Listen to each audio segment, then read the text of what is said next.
Hello, my dear friend. In this video, I will tell you how to make a temporary tattoo on the body.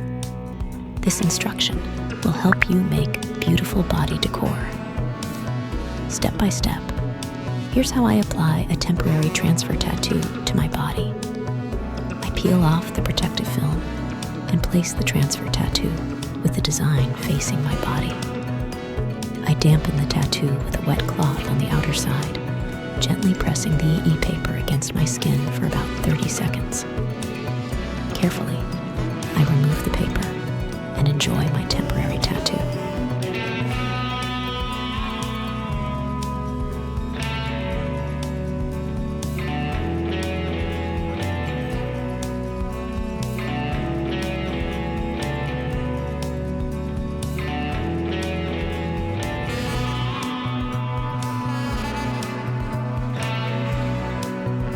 Try it too. Good luck.